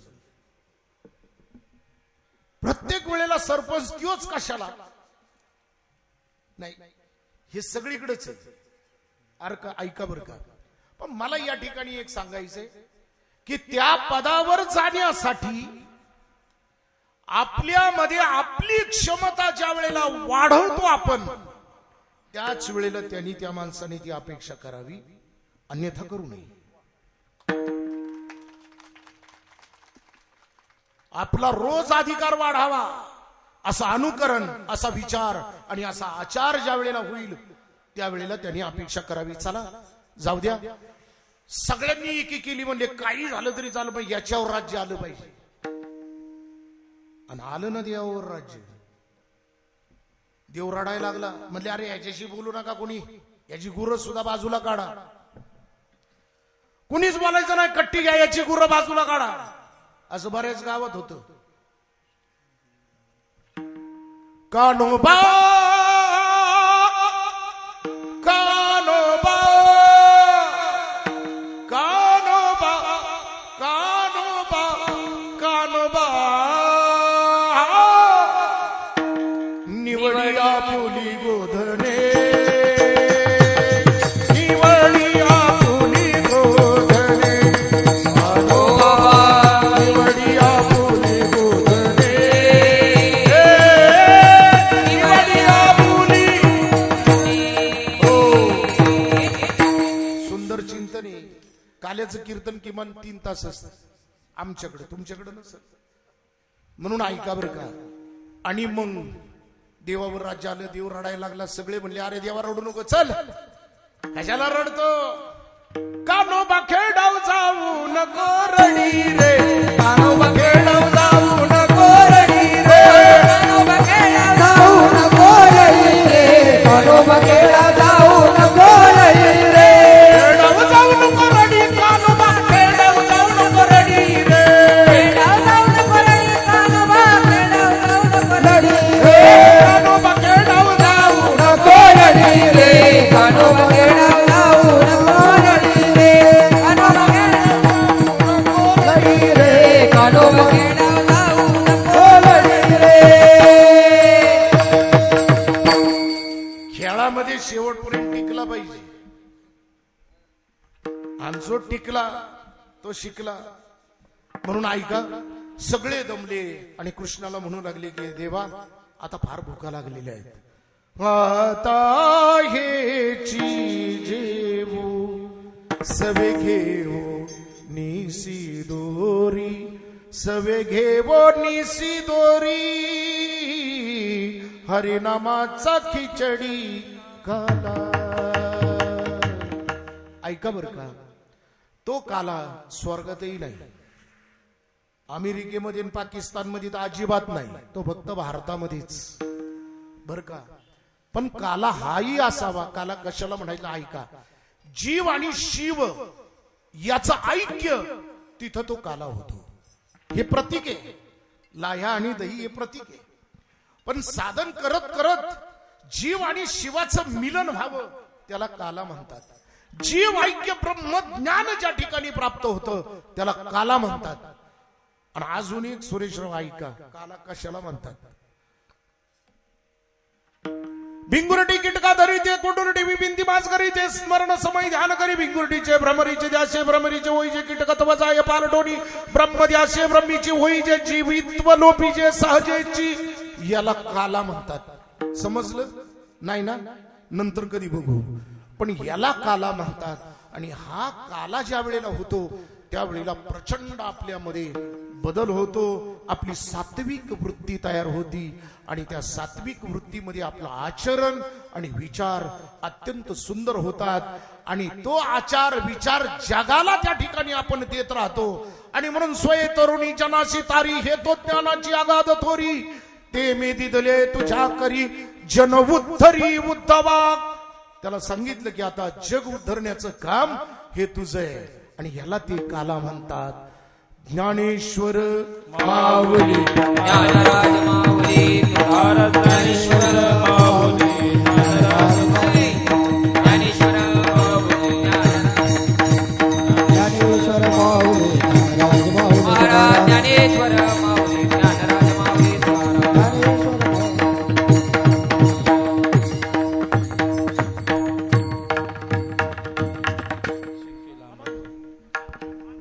विठ्ठल जय जय विठ्ठल विठ्ठल जय जय विठ्ठल जय विठ्ठल जय जय विठ्ठल जय विठ्ठल जय जय सिंगेला देविले तुरे होतो तिघाचे तुम्ही वारे दोही कडे मुख बसवरोळी आबातीच्या दारा ग्यारे दोहीच्या तुम्ही वारे दोही कडे मुखे बसवरोळी तुका म्हणे हाती ठोका दिवा मुनी निराय तुम्ही वारे दोही कडे मुख बसवून कंठी धरिला कृष्णमणी अवघातनी प्रकाश मला वाटू एकमेका वैष्णव निदास वाकुलिया ब्रह्मादिका उत्तम मला वाटू एकमेका वैष्णव तुका म्हणे भूमंडळी आम्ही बळीवीर गाडे मला वाटू एकमेका बोलिले पुढे वेळे पुढे उद्धरे करा क्षमा